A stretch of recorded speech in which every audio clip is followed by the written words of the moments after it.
मेरे बाबा मरने से पहले एक लड़की के साथ मेरी बात पक्की करके गए थे। उन्होंने कहा था कि तुम उसी से शादी करना, वह बहुत अच्छी है। पर मैं उससे शादी नहीं करना चाहता था, जिसको जानता नहीं था। उस लड़की का नाम माया था। जब मैंने उसे देखा तो हैरान रह गया। वह तो बिल्कुल भी खूबसूरत नहीं थी। हाँ, दुबली पतली थी, देखने में बुरी नहीं लगती थी। लेकिन जैसा मैंने अपनी होने वाली पत्नी के बारे में सोचा था, वैसी वह बिल्कुल भी नहीं थी। मुझे ऐसी लड़कियां बिल्कुल भी पसंद नहीं थीं। पर यह मेरे बाबा की आखिरी इच्छा थी, इसलिए सोचा कि उनकी बात माननी पड़ेगी। सब ने कहा कि लड़की के आगे पीछे कोई नहीं है, इसलिए तुम उसका हाथ थाम लो, बाकी भगवान कृपा करेगा। मैंने माया के साथ शादी कर ली और मैं उसे अपने घर ले आया। उसको देख के मेरा दिल बड़ा खराब हुआ, क्योंकि वह रंग रूप की काली थी। कि भगवान या तूने मेरे साथ क्या किया, मुझे किस बात की सजा दी। मेरा घर छोटा सा था, मैं कोई इतना अमीर आदमी नहीं था। मेरी एक दुकान थी जहाँ पर मैं कपड़ों को बेचा करता था। वह मेरी पत्नी बनकर मेरे घर में आ गई और अब हम लोगों ने सारा जीवन एक साथ ही गुजारना था। लेकिन मेरा मन उसकी तरफ नहीं लगा था। मैंने उसको अपने मन से पत्नी नहीं माना था, इसलिए मैं उससे थोड़ा कटा कटा सा था। लेकिन उसे भी इस बात से कोई दिक्कत नहीं था। वैसे वह दिल की बहुत अच्छी मालूम होती थी। आते ही उसने सारे घर को संभाल लिया और रोज मेरे लिए खाना भी बनाती थी। सुबह मैं अपनी दुकान पर जाने लगा तो मेरे लिए टिफिन पहले से तैयार था। लेकिन उसने टिफिन के साथ मुझे कुछ और भी दिया। मैंने देखा तो यह छोटी सी डिबिया थी। मैंने कहा कि यह क्या है? तो उसने कहा कि इसको तुम अपनी जेब में रखना, इससे तुम बहुत जल्दी अमीर हो जाओगे। इस बात पर मैं उस पर हंसने लगा, पर वह बिल्कुल भी नहीं हंस रही थी। उसने कहा कि बस तुम इसको अपनी जेब में रखना और देखते जाना तुम पर कैसे रुपये की बारिश होंगी।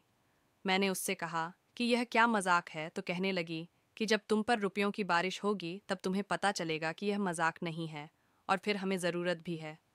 घर में ऐसी बहुत सी चीज़ें हैं जो नहीं हैं।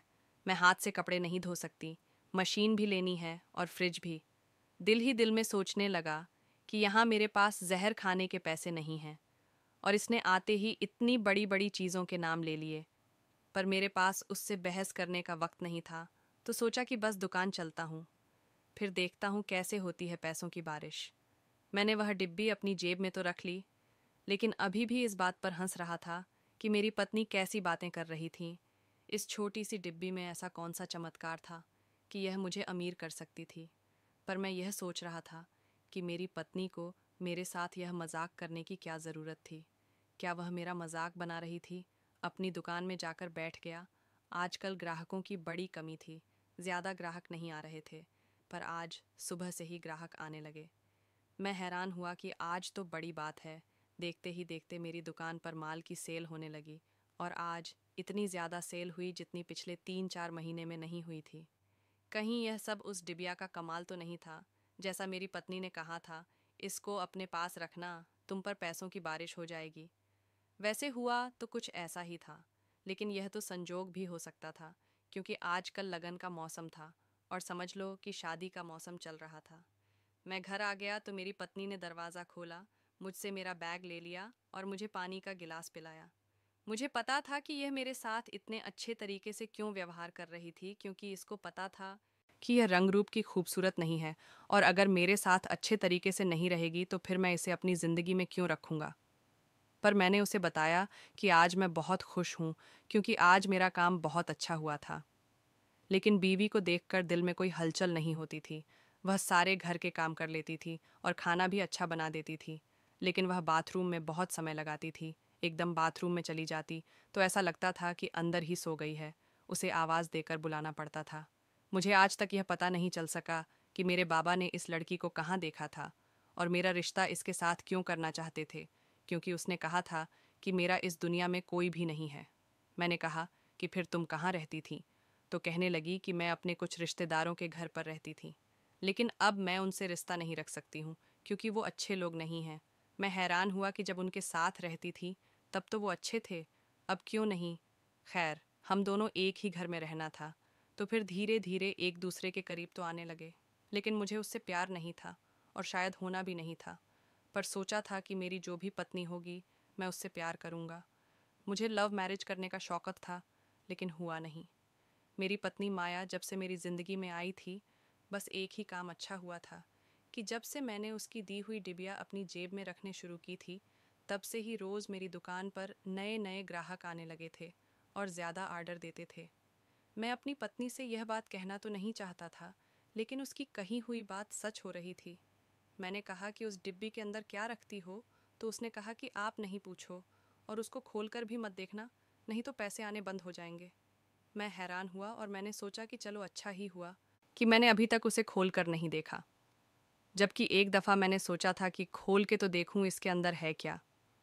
मैंने उससे पूछा कि यह डिब्बी तुम्हें कहाँ से मिली, क्योंकि काम कर रही हो। तो उसने कहा कि मुझे तो पहले ही पता था ये काम करेगी, ऐसा तो हो ही नहीं सकता कि काम नहीं करती। मैंने उससे बातों बातों में कहा कि तुम पूरा दिन घर पर बोर नहीं हो जाती हो, तुम्हारे कोई तो रिश्तेदार होंगे, किसी दिन उनके घर चलेंगे। हालांकि मैंने उसे पहली दफ़ा ही ये कहा था, लेकिन वह इस बात पर इस तरह से गुस्सा करने लगी जैसे मैं रोज़ यही बात करता हूँ। उसने कहा कि आपको मेरे रिश्तेदारों की इतनी ज़्यादा फ़िक्र क्यों है? कोई नहीं है मेरा इस दुनिया में, अकेली हूँ। मैं कितनी दफ़ा कहूँ आपको, आप क्या मेरी इनकवारी लगाना चाहते हैं? पता करना चाहा कि कौन है, मेरे आगे पीछे, शादी से पहले क्या करती हूँ। मैंने तो आपसे कभी आपके पास्ट के बारे में नहीं पूछा कि आप पहले क्या करते हैं। हर किसी का एक पास्ट होता है, मैंने तो उसके बारे में आपसे सवाल नहीं किया। फिर आप क्यों कर रहे हैं? उसने तो मुझे चुप करवा दिया। मेरे पास अब बोलने के लिए कोई बात ही नहीं थी। मैंने कहा कि मैं तो ऐसे ही कह रहा था कि तुम अकेली हो। उसने कहा कि बच्चा हो जाएगा तो अकेली नहीं रहूंगी। इस बात पर मैंने अपना मुंह बंद कर लिया, क्योंकि बच्चा तो हमारे यहाँ तब होता ना जब मैं उसके साथ सही तरीके से रहता। मुझे तो अच्छी नहीं लगती थी। उसका मुंह बहुत ही ज़्यादा काला था। मैंने सोचा कि इसके लिए कोई ऐसी क्रीम लेकर आता हूँ जो इसे मुंह पर लगाए तो थोड़ी गोरी हो जाए। हर किसी को सुंदर पत्नी ही चाहिए होती है। अगर मैं यह चाहता था कि मेरी पत्नी सुंदर हो तो इसमें कोई ऐसी बात तो नहीं थी। फिर वह अपना ख्याल भी तो नहीं रखती थी, मेरे लिए श्रृंगार भी नहीं करती थी, सजती स्वरती भी नहीं थी। मैं उसे कहता था कि मेरे लिए तो थोड़ा तैयार हो जाया करो, तो कहती थी कि पूरे दिन में इतने काम होते हैं, तैयार होकर काम नहीं कर सकती। मैं उससे दूर दूर रहता था और अब तो मेरा काम इतना बढ़ गया था कि मेरे पास वैसे ही वक्त नहीं था। एक दिन हम लोग साथ बैठे थे तो मैंने मजाक में उसे एक बात कह दी, पर मुझे नहीं पता था कि वह इस बात को इतना ज़्यादा संजीदा ले लेगी और गुस्सा हो जाएगी। मैंने उसे कहा कि तुमने यह जो डिबिया मुझे दी है, इसकी वजह से वाकई पैसे आ रहे हैं। अब मुझे कोई ऐसी डिब्बी दो कि जिसकी वजह से मैं दूसरी शादी कर लूं। मैंने यह बात की और मैं हंसने लगा, पर यह देखकर तो हैरान रह गया कि मेरी बीवी उठ के कहीं चली गई। ऐसे गई जैसे कोई चीज़ लेने के लिए गई है, लेकिन वापस ही नहीं आ रही थी। मुझे लगा कि नाराज़ हो गई है, अब मुझे इसको मनाना पड़ेगा। लेकिन थोड़ी देर के बाद वापस आई और उसके हाथ में कोई चीज़ थी। उसने कहा, ज़रा अपने हाथ तो आगे करें।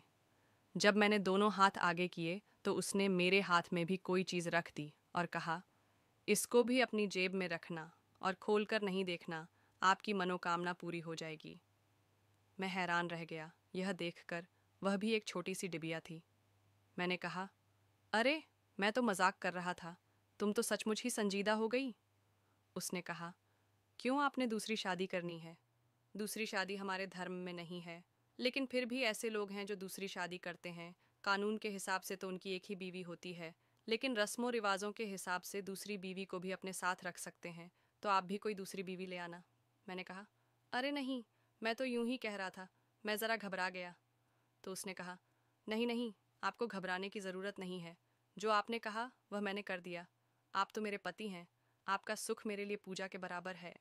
अगर आप खुश रहेंगे तो मैं भी खुश रहूंगी। पति तो भगवान होता है। मैंने सोचा कि इस बात को यहीं पर छोड़ देना चाहिए, कहीं हमारा झगड़ा ना हो जाए, और उसे डिब्बी को भी वहीं पर रख कर उठ गया। लेकिन सुबह हुई तो मेरी पत्नी ने खुद ही वो डिब्बी मेरी जेब में डाली। मुझे तब पता चला जब मैंने अपनी जेब में हाथ डाला। मैं सोचने लगा कि वह तो गुस्सा ही कर दी है। शायद मैंने भी इस डिब्बी को अपनी जेब में रख लिया, क्योंकि पिछली वाली को रखने से तो मेरा फ़ायदा ही हुआ था। क्या पता कुछ ऐसा हो जाता कि मुझे वाकई पता चल जाता कि मेरी बीवी कुछ न कुछ ज़रूर कर रही है, क्योंकि मैं अब भी हैरान था कि यह सब कुछ हो कैसे रहा था। मैं अपनी दुकान पर बैठा था। मेरी दुकान पर अब इतना भीड़ हो गया था कि मैंने एक लड़के को रख लिया था। मैं खुद आराम से बैठा चाय पी रहा था जब मेरा एक दोस्त आया। उसका नाम आकाश था। वह बहुत अच्छा इंसान था। आकर मेरे पास बैठ गया। मैंने कहा, क्या बात है, आज बड़े दिनों बाद आए हो, परेशान लग रहे हो। उसने कहा, हाँ, बहुत बड़ी परेशानी है, समझ नहीं आता कि इस परेशानी से कैसे निकलूं। मैंने कहा, तू यार है अपना, बता क्या बात है, मैं तेरी मदद करने की कोशिश करूंगा। तो उसने कहा, हाँ, तू मेरी मदद तो कर सकता था, लेकिन तेरी तो शादी हो गई। मैंने कहा, क्या मतलब? अगर मेरी शादी होगी तो क्या मैं तेरी मदद नहीं कर सकता? अरे बता, पैसों की ज़रूरत है तो आजकल भगवान की बड़ी कृपा है, बहुत पैसे हैं मेरे पास। उसने कहा, तू मेरी बहन पूजा के बारे में तो जानता है ना? मैंने कहा, हाँ, तेरी बहन है, तूने तो उसकी शादी करवा दी थी। खुश है ना अपने घर में? उसका पति उसे तंग तो नहीं करता? तो उसने सर झुका के कहा, उसका पति तो इस दुनिया से चला गया, उसका देहांत हो गया। मैं ये सुनकर बड़ा हैरान हुआ। मैंने कहा, यार तूने बताया ही नहीं। बड़ा अफसोस हुआ सुनकर। वह कहने लगा कि बहुत बुरी हालत में है, पूरा दिन रोती रहती है, ठीक से कुछ खाती पीती भी नहीं है। उसने 2 दफ़ा आत्महत्या करने की कोशिश की है। मैंने यह सुनकर बहुत हैरान हुआ। मैंने कहा कि क्या इतनी बुरी हालत हो गई है उसकी? मेरे दोस्त ने कहा कि हाँ, बहुत बुरी हालत में है। अगर दोनों दफ़ा मैं वक्त पर न पहुंचता तो बहुत देर हो जाती। लेकिन अभी भी परेशान रहता हूँ। घर से निकलता हूँ तो सोचता हूँ कि कहीं वह अपने साथ कुछ कर न ले। डॉक्टर से बात की है, उसका कहना है कि इसकी शादी करवा दो तो फिर यह ठीक हो जाएगी। लेकिन एक विधवा से इस समाज में कौन शादी करता है?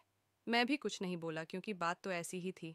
अभी वह वहीं बैठा था कि उसके फ़ोन पर कॉल आई और वह कॉल सुन के परेशान हो गया। उसने कहा कि तू चल मेरे साथ। फिर से आत्महत्या करने की कोशिश की है। मैं तुरंत उसके साथ चला गया। ये मेरा बहुत अच्छा दोस्त था, इसने बुरे वक्त में मेरा बहुत साथ दिया था। लेकिन अब इस बेचारे का अपना बुरा वक्त चल रहा था। जब हम घर पहुंचे तो पूजा कमरे में थी। मैं बाहर बैठ गया। ये कमरे के अंदर गया। उसने कहा कि उसकी हालत बड़ी बुरी है और रोना शुरू कर दिया। जब मैंने उसके कंधे पर हाथ रखा तो उसने मेरा हाथ पकड़ लिया और कहा कि तू मेरी मदद कर, मेरी बहन से शादी कर ले। मैंने कहा कि तुझे मैं बता चुका हूँ कि मेरी शादी हो चुकी है, तेरी बहन से शादी कैसे कर सकता हूँ। उसने कहा कि बस तू मेरी बहन को नहीं बताना कि तेरी पहली शादी हुई है। तू उससे शादी कर ले, उसकी मांग में सिंदूर भर दे, गले में मंगलसूत्र पहना दे, तो रीति रिवाजों के हिसाब से वह भी तेरी पत्नी बन जाएगी। फिर उसे यह बताने की ज़रूरत नहीं है। जब उसकी तबीयत थोड़ी ठीक हो जाएगी तो उसको बता देंगे कि तेरी तो पहले ही शादी हो चुकी है। समय से बड़ा कोई मरहम नहीं होता। जब वह ठीक हो जाएगी तो उसे बता देंगे। लेकिन अगर अभी उसकी मदद नहीं की तो बहुत बड़ा अनर्थ हो जाएगा। 3 दफ़ा कोई खुदकुशी करने की कोशिश करता है क्या? हर दफ़ा उसकी किस्मत अच्छी नहीं हो सकती। मैं उसे कितनी दफ़ा बचाऊंगा? मेरा दोस्त मेरे कदमों में ही बैठ गया। मुझे उसे ऐसी हालत में देखकर बड़ा बुरा लगा, क्योंकि वह भी बहुत अच्छा और खुश रहने वाला इंसान था। लेकिन आज उस पर बहुत बुरा वक्त था। मैंने कहा कि ठीक है, मैं तेरी मदद करने को तैयार हूँ। तू जाकर किसी पंडित को ले आ और शादी करने की तैयारी कर। उसने कहा कि भगवान तेरा भला करेगा, तेरे साथ बहुत अच्छा होगा, तूने मेरी मदद करने की हामी भर ली। मैंने कहा कि हाँ, ठीक है, और हम लोगों ने उसी दिन शादी कर ली। जब मैं उसकी बहन पूजा के साथ फेरे ले रहा था तो वह तो घूंघट में ही थी, लेकिन मैं यह सोच रहा था कि कहीं यह सब कुछ मेरी पत्नी की दी हुई डिबिया की वजह से तो नहीं हुआ, क्योंकि आज ही मैंने अपनी जेब में डाली। और जैसा मैंने मजाक में कहा था कि मैं दूसरी शादी करना चाहता हूँ, दूसरी शादी तो मेरी हो रही थी। मैं इस वक्त शादी ही कर रहा था, लेकिन वह उसे डिबिया के अंदर ऐसा क्या रखती थी कि जिसकी वजह से जो भी मांगो वह पूरा हो जाता था। मुझे मेरी बीवी से डर लग रहा था। एक डर ये लग रहा था कि उसे पता चल गया कि मैंने किसी और से शादी कर ली है तो वह क्या कहेगी। और दूसरा डर यह लग रहा था कि अगर वह इस तरह से चीज़ों को अपनी मर्जी के मुताबिक कर सकती है तो कहीं बदला लेने के लिए मेरे साथ कुछ और बुरा न कर दे। खैर, मेरे दोस्त ने कहा कि अब तुझे इधर ही थोड़ा वक्त गुजारना होगा। यह ना हो कि मेरी बहन को पता चल जाए कि यह शादी तूने मजबूरी में की है। वह अंदर बैठी है, तू भी कमरे में चला जा, अब वह तेरी पत्नी है। थोड़ी देर उसके पास बैठ, फिर कोई बहाना करके निकल जाना। तेरी जिंदगी थोड़ी सी मुश्किल कर दी मैंने, लेकिन मैं और किससे मदद मांगता। मैंने कहा कि मैं कोई छोटा बच्चा तो नहीं हूँ, तूने ज़बरदस्ती तो मुझसे यह सब कुछ नहीं करवाया। और फिर भगवान है ना, हमारे साथ सब ठीक हो जाएगा। मैं जब कभी आकाश के घर जाया करता था तो पूजा भी वहीं आस-पास फिर रही होती थी। मैंने उसे देखा था, वह बहुत सुंदर थी, बिल्कुल ऐसी लड़की थी जैसी मुझे चाहिए थी, लेकिन क्योंकि आकाश मेरा दोस्त था और मैं नहीं चाहता था कि मैं उससे अपनी दोस्ती खराब कर बैठूं, इसलिए कभी उससे पूजा के बारे में बात नहीं की और वह भी कभी मेरी तरफ नहीं आई। फिर आकाश ने कहा कि उसकी शादी कर दी है और मेरी शादी से पहले ही उसकी शादी हुई थी, इसलिए मैंने उसके बारे में सोचना छोड़ दिया था। लेकिन अगर आज वह मेरी पत्नी थी, तो फिर आज तो मेरी ज़िंदगी का अच्छा दिन था, क्योंकि वह तो बहुत सुंदर थी। मैं पूजा के कमरे में जाने ही लगा था कि मुझे एक ख्याल आया। मैंने सोचा कि अपनी पत्नी को फ़ोन करता हूँ, वह क्या कर रही है। जब मैंने उसे फ़ोन किया तो उसने थोड़ी देर बाद ही फ़ोन उठा लिया। मैंने कहा कि क्या कर रही हो, तो कहने लगी कि खाना बना रही हूँ, आप कब तक आएंगे। मैंने कहा कि आज मुझे थोड़ी देर हो जाएगी, दुकान में काम बहुत ज़्यादा है। तो उसने कहा कि कोई बात नहीं, पर रात का खाना हम एक साथ ही खाएंगे। मैंने कहा कि हाँ, रात तक तो मैं आ जाऊंगा, क्योंकि अभी दोपहर का वक्त था। मुझे वैसे भी बहुत बुरा लग रहा था। मेरी पत्नी के साथ यह अन्याय था कि मैंने उसे बताए बिना ही दूसरी शादी भी कर ली, और अब मैं उसे लड़की के कमरे में जा रहा था। फिर सोचा, यह तो मेरा भाग्य है, और अगर मेरी बीवी को पता था कि उस डिब्बिया से जो मांगो वह सब कुछ हो जाता है, तो उसे मेरी जेब में रखनी ही नहीं चाहिए थी। मैंने तो मजाक किया और उसने मुझे लाकर वो डिब्बिया दे दी। मैं कमरे में दाखिल हुआ ही था कि पूजा, जिसने अब तक घूंघट कर रखा था, आगे मेरे कदमों में गिर गई। मैंने कहा, अरे यह क्या कर रही हो। तो कहने लगी, आप मेरे भगवान हो, मुझे छोड़कर तो नहीं जाओगे। मैं समझ गया कि वह अभी भी शोक में है। मैंने कहा, हाँ हाँ, कभी छोड़कर नहीं जाऊंगा, तुम उठो, ऐसे कैसे बैठ गई। मैंने उसे पकड़ के बिस्तर पर बिठा दिया। मैंने कहा, देखो तुमने अपना क्या हाल कर लिया, पर अब मैं हूं ना, सब कुछ ठीक हो जाएगा। उसने कहा, हाँ मुझे पता है कि अब आप हैं तो सब ठीक हो जाएगा। मैंने उसकी बाजू देखी, बहुत गोरी थी। अब भी मुझे उसकी बाजू ही नजर आ रही थी। साथ ही मुझे मेरी बीवी का ख्याल आया, जिसकी बाजू बहुत ही काली थी। मैंने अपने दिल में कहा, ऐ भगवान, तूने मुझ पर कृपा की है, पर बहुत अच्छा किया है। ये लड़की तो बहुत ज़्यादा खूबसूरत और गोरी गोरी सी थी। मैं उसके सामने बैठ गया और मैंने कहा, क्या मैं तुम्हारा घूंघट उठा लूं? मैं इसलिए पूछ रहा था क्योंकि वह थोड़ी सी परेशान थी। अभी अभी उसने आत्महत्या करने की कोशिश की थी, इसलिए मैंने पूछ लिया। उसने कहा, हाँ, क्यों नहीं। और जैसे ही मैंने उसका घूंघट उठाया, तो ऐसा लगा कि मेरे पैरों तले धरती ही खिसक गई है, क्योंकि वह कोई और नहीं, मेरी ही पत्नी थी। वह माया थी, लेकिन वह बहुत ज़्यादा सफ़ेद और खूबसूरत लग रही थी, बहुत गोरी लग रही थी।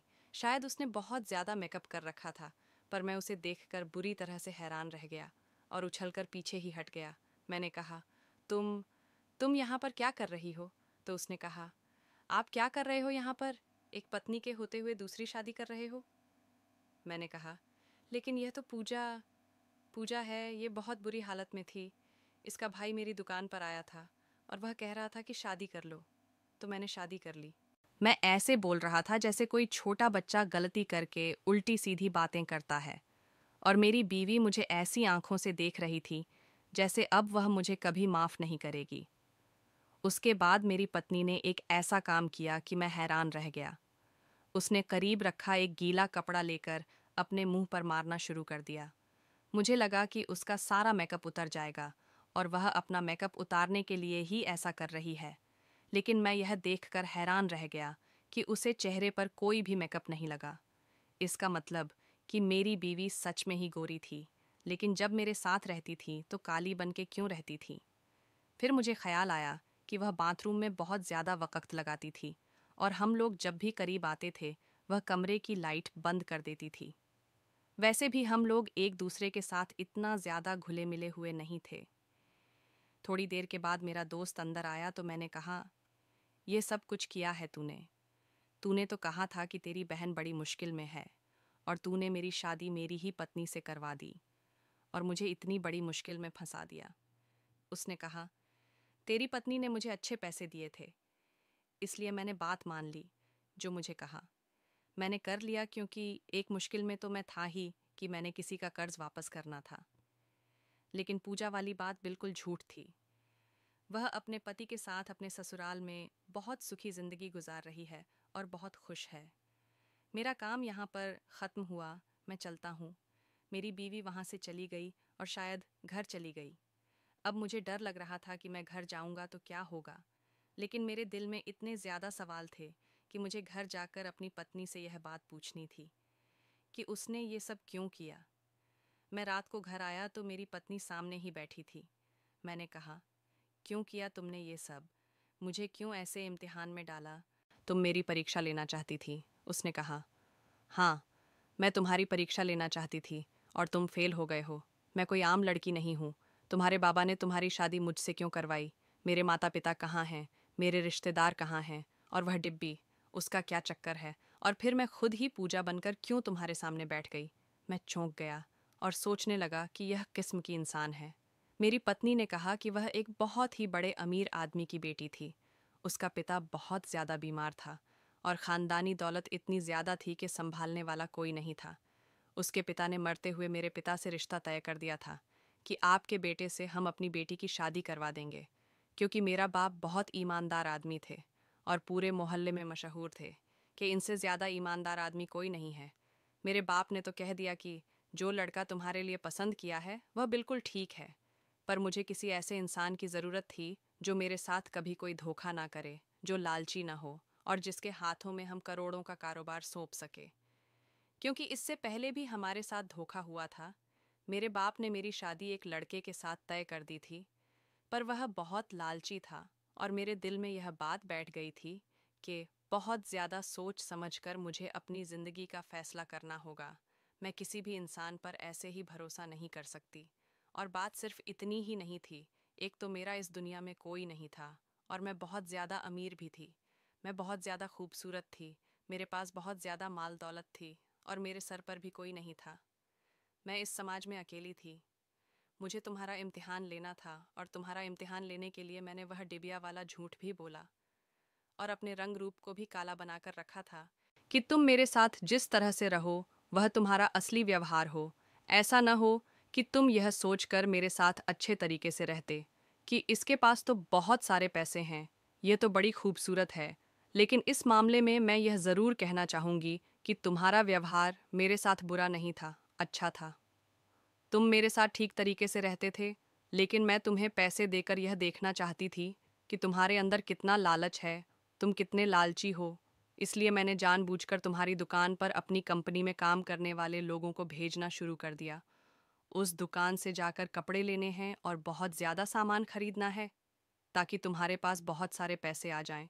पर तुम्हारे पास पैसे आने के बावजूद भी तुम्हारा मेरे साथ व्यवहार ठीक ही था, बुरा नहीं था। अब मुझे ऐसा लगने लगा था कि मैं तुम्हारे हाथों में अपना सारा कारोबार सौंप सकती हूँ, पर फिर सोचा कि एक बार तुम्हारी नीयत को चेक कर लिया जाए। इसलिए मैंने तुम्हारे सबसे करीबी दोस्त से बात की। तुम्हारे घर में एक डायरी पड़ी है जिसके अंदर जिसका नंबर लिखा हुआ था और तुमने यह भी लिखा था कि मेरा यह दोस्त मेरे भाइयों जैसा है। मैंने इसे फ़ोन किया तो ये पहले से ही मुश्किल मुसीबत में था। मैंने कहा कि मैं तुम्हें बहुत सारे पैसे दूंगी, पर तुम्हें मेरा एक काम करना होगा। और मैंने जब इसको सब कुछ बता दिया तो उसने कहा कि मैं बिल्कुल ठीक कर रही हूँ, मुझे ऐसा ही करना चाहिए। इसमें तुमसे अपनी बहन के बारे में झूठ बोला और तुम फौरन दूसरी शादी करने के लिए तैयार हो गए। इसका मतलब क्या? इस मामले में तुम कमज़ोर निकले और तुमसे मुझे बच के रहना होगा।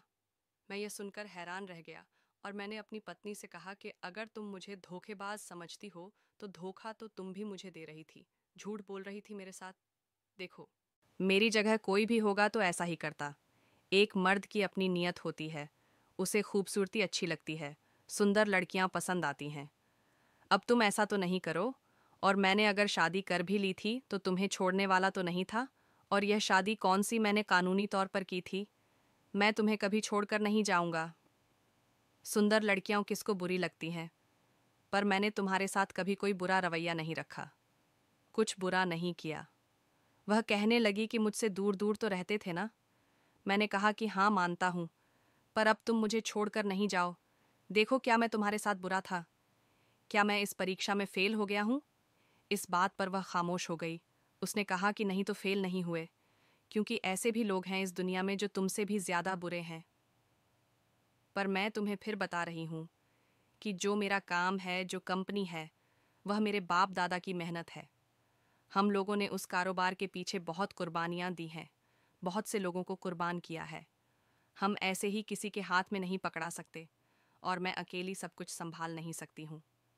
मैंने कहा कि मुझसे जो बन पड़े मैं करूँगा और कारोबार को अपना कारोबार और तुम्हारे बाप दादा की मेहनत को अपनी मेहनत समझ के काम करूँगा। मेरी पत्नी ने कहा कि ठीक है, अगर तुम कोई गलती करोगे तो वैसे भी तुम्हें माफ़ नहीं किया जाएगा। मेरी पत्नी ने तो सीधी बात की। वह जो बोलती थी सीधा बोलती थी, सही कहा था।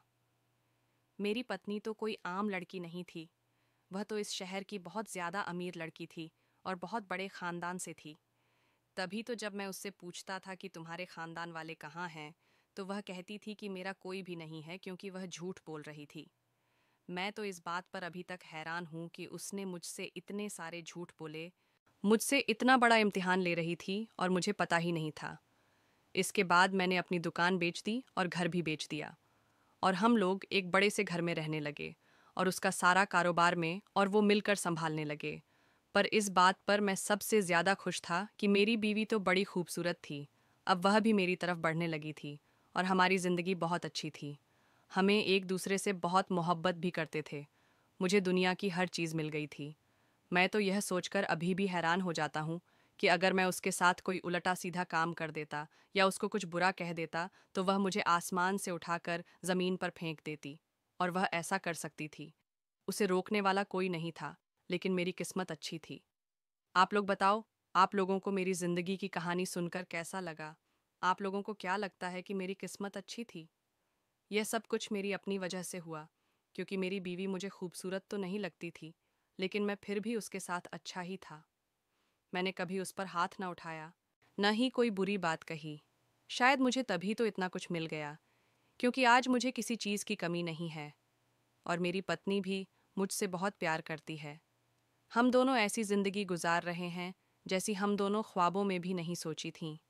भगवान की मदद करते हैं और कब आपकी किस्मत पर लड़ते यह कोई नहीं जानता। ये ज़िंदगी बड़ी अजीब है, इसीलिए मेरी ज़िंदगी की कहानी से मैं आप लोगों को यही समझाना चाहता हूँ कि भगवान ने आपके लिए जो सोचा होता है, आप उसी पर खुश रहें और उसे कबूल कर लें। हो सकता है कि उसकी वजह से आपको कोई बहुत बड़ी चीज़ मिल जाए और आपकी सारी ज़िंदगी ही बदल जाए, जैसे कि मेरे साथ हुआ। दोस्तों, उम्मीद करती हूँ आपको हमारी कहानी पसंद आई होगी। कहानी पसंद आई है तो वीडियो को लाइक करें। चैनल पर नए हैं तो चैनल को सब्सक्राइब करें। और हाँ, नोटिफिकेशन बेल को ज़रूर दबाएं ताकि अगली अपडेट सबसे पहले आपको मिले।